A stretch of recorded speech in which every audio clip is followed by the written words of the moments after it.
Eu sou o jornalista Eliseu Caetano e começa agora, direto dos Estados Unidos, mais uma edição inédita do nosso Conexão USA, o seu encontro marcado com as principais notícias do dia, do país e do mundo, aqui na Tribuna da Imprensa.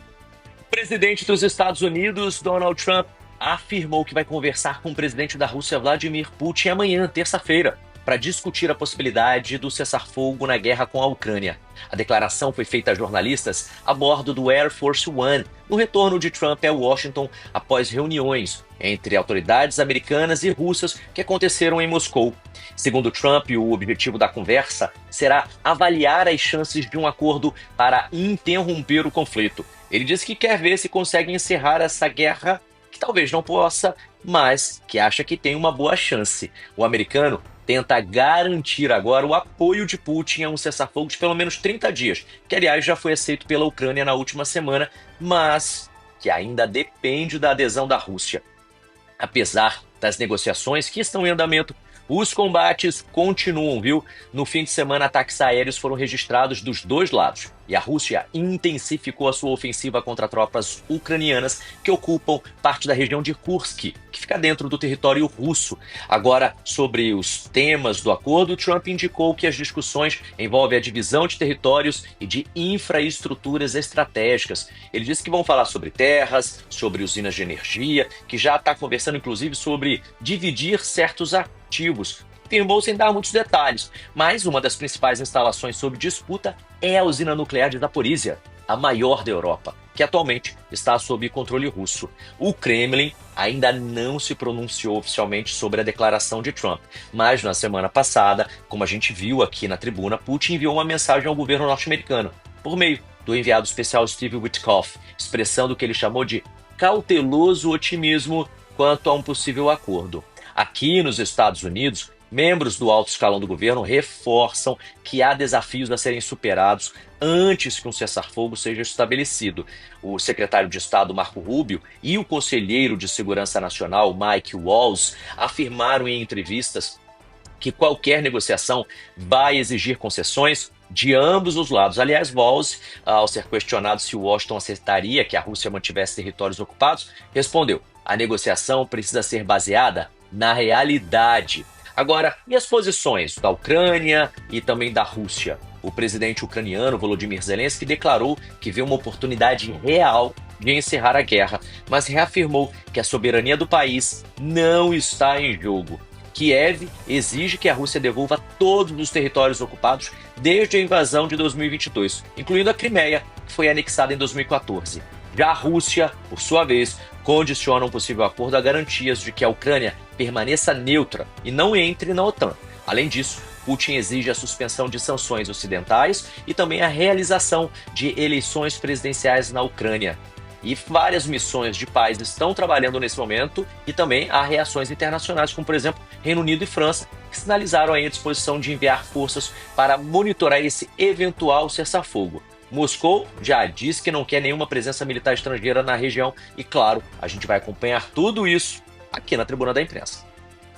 Partes da Pensilvânia, Nova York e de estados do centro-oeste e do sudeste americano seguem sob alerta do Serviço Nacional de Meteorologia na manhã e tarde desta segunda-feira por conta dos ventos destrutivos e dos tornados após as tempestades do último final de semana, que deixaram pelo menos 36 mortos em pelo menos 6 estados. Em um comunicado, o presidente dos Estados Unidos, Donald Trump, afirmou que está acompanhando de perto a situação e lamentou as mortes. Trump disse que vidas inocentes foram perdidas, outras devastadas, e anunciou o envio da Guarda Nacional para o estado do Arkansas e garantiu apoio federal às autoridades locais.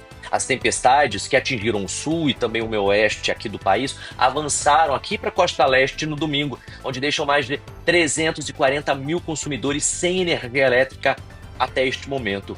Os estados foram afetados dessa região, como por exemplo Missouri, que registrou o maior número de vítimas, 12 mortes em 5 condados, de acordo com a Patrulha Rodoviária Estadual. O governador Mike Kehoi afirmou que uma pessoa segue desaparecida e que há uma destruição significativa em pelo menos 27 condados.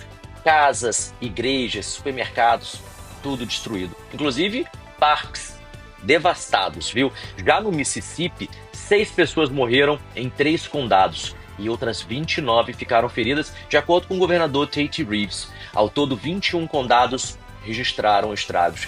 Já no Arkansas, infelizmente, 3 pessoas morreram e pelo menos outras 32 ficaram feridas, de acordo com o Departamento de Gerenciamento de Emergências daquele estado. No Kansas, 8 mortes foram confirmadas após um acidente envolvendo mais de 50 veículos, provocado por uma tempestade de poeira. Vários feridos foram levados a hospitais da região. O Alabama registrou 2 mortes e danos em 52 dos 67 condados, segundo a governadora Kay Ivey.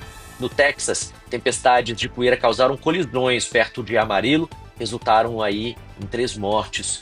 Agora, com relação aos tornados, a previsão do tempo, o Serviço Nacional de Meteorologia relatou que 39 tornados tocaram o chão entre sexta-feira e domingo nesses estados. Número ainda não confirmado oficialmente pela Casa Branca, mas indica que as tempestades vão continuar a se deslocar aqui para a costa leste, mantendo o risco de ventos fortes e novos tornados. A resposta federal e as estaduais seguem em andamento, enquanto equipes de resgate avaliam os estragos e buscam os desaparecidos. E agora a gente volta a falar sobre deportação, porque El Salvador recebeu neste domingo 238 membros do grupo criminoso venezuelano Trem de Araguá e outros 23 integrantes da gangue Mara Salvatrucha, a MS-13, foram enviados pelo governo daqui dos Estados Unidos para lá. A deportação foi autorizada pelo presidente Trump, que invocou uma lei de guerra do século XVIII para expulsar esses imigrantes considerados criminosos. Trump utilizou a lei de inimigos estrangeiros de 1798, empregada pela segunda vez na Segunda Guerra Mundial, para justificar a remoção dos detidos. No entanto, neste sábado, um juiz federal suspendeu temporariamente a ordem, quando os aviões já estavam a caminho de El Salvador. O presidente salvadorenho, Nayib Bukele, confirmou a chegada dos presos e divulgou imagens da operação.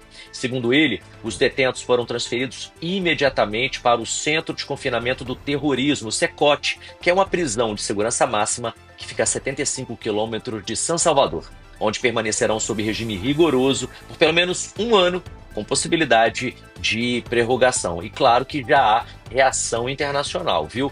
Porque Trump comprou uma briga agora com a justiça americana ao autorizar essa deportação. O juiz pode pedir a qualquer momento que esses deportados voltem e a Casa Branca diz que vai apelar na Suprema Corte. Enquanto isso, diversos outros países do mundo também seguem repercutindo o caso, principalmente com relação a como esses criminosos foram tratados durante esse processo. Bukele afirmou que os Estados Unidos vão pagar aí uma taxa pela manutenção desses detidos, inclusive, tornando o sistema prisional salvadorenho autossustentável. O CECOT foi inaugurado em janeiro de 2023, é novo, tem capacidade para 40 mil presos e já abriga cerca de 15 mil membros do MS-13 e também do grupo rival Barril 18. O presidente dos Estados Unidos, Donald Trump, afirmou que não pretende reduzir as tarifas de 25% impostas sobre aço e alumínio importados, apesar das preocupações de aliados comerciais e também dos impactos no mercado financeiro. Ele disse que não pretende fazer isso a repórteres a bordo do Air Force One, quando foi questionado sobre possíveis exceções das tarifas. Desde que assumiu o poder em janeiro deste ano, o presidente tem adotado uma política comercial mais agressiva, protecionista, elevando tarifas sobre diversos produtos importados, incluindo alguns do Brasil, com o objetivo de reequilibrar a balança comercial aqui dos Estados Unidos. Mas é claro que há impacto e também reação no mercado. A decisão, que já desestabilizou os mercados financeiros, agora alimenta temores de uma recessão na maior economia do mundo. As tarifas de 25% sobre o aço e o alumínio entraram em vigor na última quarta-feira, afetando exportadores de vários países. Segundo Trump, a medida visa fortalecer a indústria siderúrgica norte-americana diante da crescente concorrência internacional. Além disso, o governo Trump pretende ampliar a política de tarifas alfandegárias recíprocas para todos os parceiros comerciais dos Estados Unidos a partir do dia 2 de abril. Na mesma data, aliás, as tarifas de 25% sobre produtos do México e do Canadá também sobem. Estavam temporariamente suspensas, né? Mas vão entrar em vigor. 2 de abril, segundo Trump, será um dia libertador para os Estados Unidos. Ele ainda disse que bilhões e bilhões de dólares já chegaram ao país e que chegarão mais a partir de 2 de abril, reforçando a visão de que as tarifas beneficiarão a economia americana. A postura de Trump tem gerado preocupação entre parceiros comerciais e setores industriais que dependem de matérias-primas importadas. Já os analistas alertam que uma escalada protecionista pode provocar retaliações de outros países e afetar o crescimento econômico global nos próximos meses. E a gente segue falando sobre as deportações, porque desde que Donald Trump reassumiu a presidência dos Estados Unidos, no dia 20 de janeiro deste ano, ao menos 400 brasileiros foram deportados do país, 420 para ser exato. No último sábado, o quarto voo de deportação chegou ao nosso país, levando 70 cidadãos brasileiros. Essas deportações refletem a política migratória mais rígida adotada pelo atual governo americano. Paralelamente a isso, aqui no estado da Flórida, 32 cidades, incluindo Coral Gables, Dade e Key West, firmaram acordos de cooperação com o Departamento de Imigração e Controle de Alfândegas, o ICE, o equivalente à Polícia Federal no Brasil. Esses acordos permitem que policiais locais auxiliem na busca e na prisão de imigrantes indocumentados, atuando aí como uma força-tarefa em colaboração com os agentes federais de imigração. Essas medidas fazem parte de uma estratégia mais ampla do governo Trump para intensificar a fiscalização e também a deportação de imigrantes sem documentação legal nos Estados Unidos. A colaboração entre autoridades locais e federais visa aumentar a eficiência nas operações de imigração, refletindo a postura mais rigorosa adotada pela administração atual em relação ao tema. Já a comunidade brasileira aqui na Flórida, e também, é claro, em outras regiões do país, está em estado de alerta devido a essas ações todas. Organizações de apoio aos imigrantes têm intensificado seus esforços para fornecer, por exemplo, informações e assistência legal àqueles que possam ser afetados por essas medidas. A expectativa é que as operações de fiscalização continuem nos próximos meses, reforçando a necessidade de conscientização e também preparação por parte das comunidades imigrantes. E essa foi mais uma edição do nosso Conexão USA. Você já sabe, todos os dias, de segunda a sexta, no início das tardes, você fica muito bem informado sobre tudo aquilo que está acontecendo nos Estados Unidos e no mundo, comigo, Eliseu Caetano. Então, não se esqueça, amanhã nós temos um encontro marcado. Até lá. Tchau, tchau.